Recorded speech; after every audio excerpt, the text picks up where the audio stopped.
Hello, friends. Since TikTok is going to get banned, I wanted to make a video about Avantasia, one of my favorite metal bands of all time.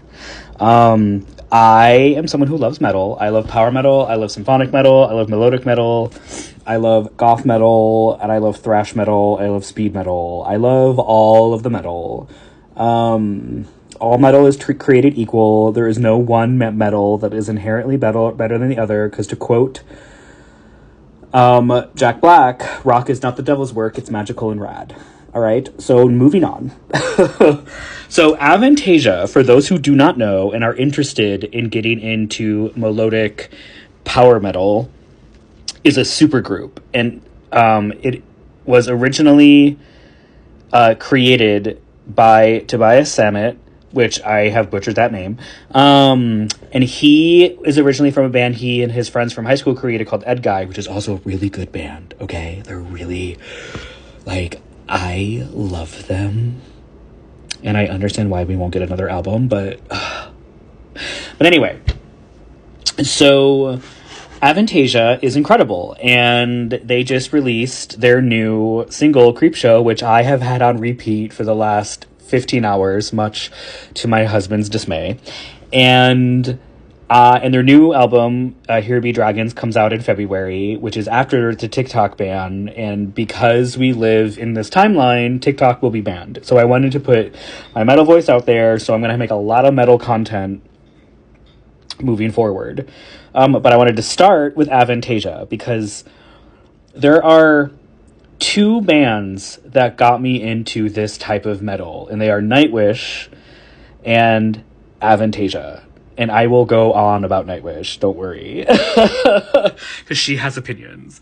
But for those who wanted to get into Avantasia, it can be daunting, because if you don't know what a metal supergroup is, it's basically a project where there's usually a concept album, usually it's a double album, where anyone who's anyone is doing vocals, guitars, keys, drums, some of the writing, some of the production. Like, it is a who's who of the metal space. And what's great about Avantasia, and also like Arion, but I'll do another video about Arion, is if you look at the credits for Avantasia, it is a good exploration of the history of power metal, who Tobias's contemporaries are, who's up and coming.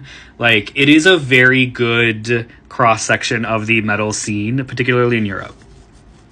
So if you're on Spotify or wherever you're getting your music from, you will see that they have several albums. And where should you start? Now, I think you should start at the beginning, but I am biased because I love the Metal Opera Part 1 and 2 to such a degree that I used to illustrate it in college.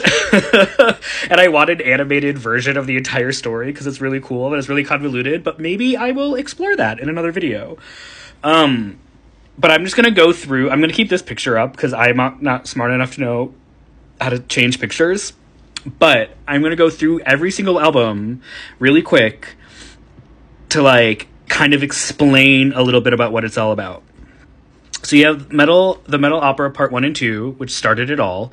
It's a really cool story. It's the only real follow through story. You could put it on stage. It is an opera. You could put it on stage and follow the storyline. It's really cool. There's some really awesome tracks on it. The namesake Avantasia is such a good track. So is The Tower, which ends Part 1.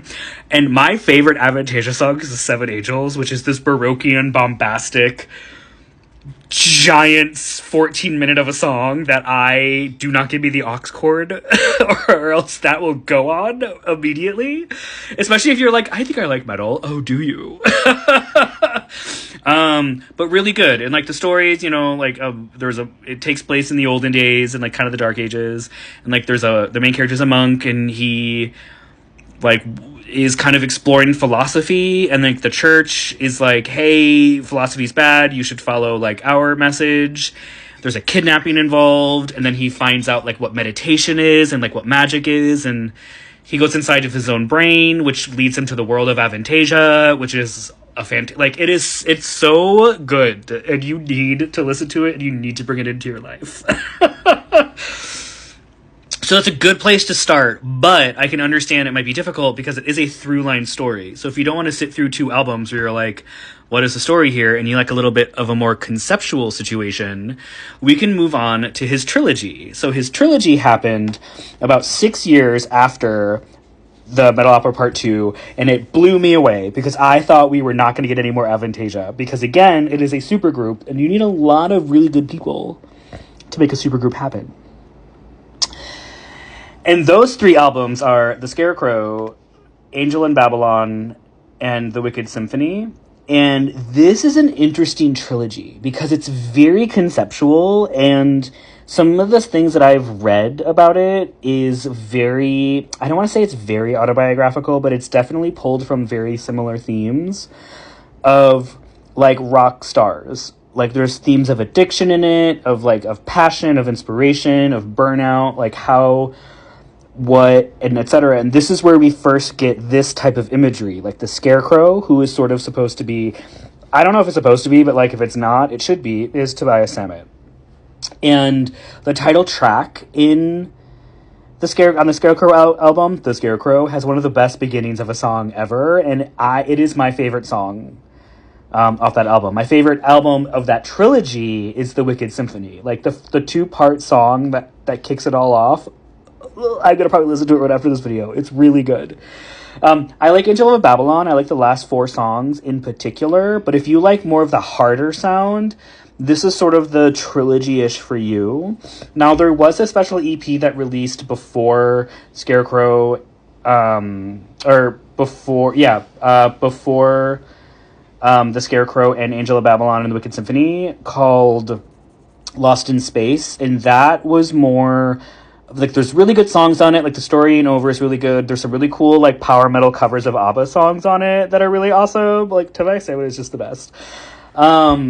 So after that, we have some wildly incredible albums. Okay, so The Mystery of Time, again, is a little bit more of a concept album, but again, there's still a kind of a story there. There's characters, they go on a kind of a sort of a philosophical adventure to understand the mysteries of time. But here is where we get the concept of ghost lights.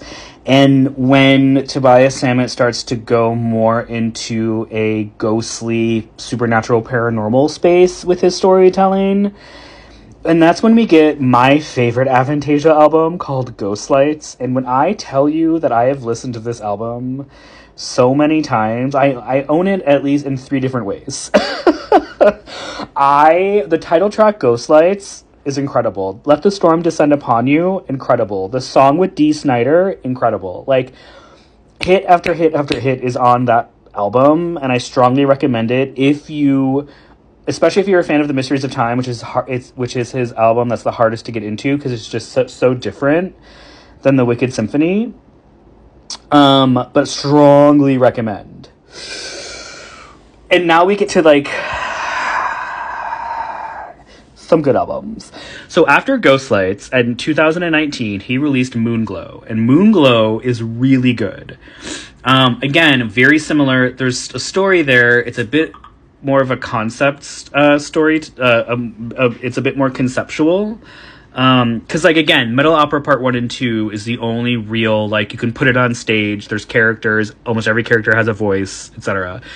Whereas, like, Moonglow, there is a story there, but again, it's a little bit conceptual, and it's kind of about a journey, but it's thematically linked to both The Mysteries of Time and Ghost Lights. And the most recent album in 2022 is A Paranormal Evening with the Moonflower Society, which I will be honest with you is the only album I have not listened to, not because I do not think it's good, but because pandemic happened, and like I stopped listening to metal for the longest time because I got really into house music, which, like, there's a surprising link between the two. But I'm really excited to go into and explore that album, especially, and re-explore Moonglow, because when Moonglow came out, I went through a divorce and I didn't want to listen to any music, and I got really fucking depressed, and there's like a whole other video. But anyway, then this track came out, and it has been an earworm in my brain for the last 18 hours. Anyway, listen to Avantasia. They're really good. He's really good. They're all really good.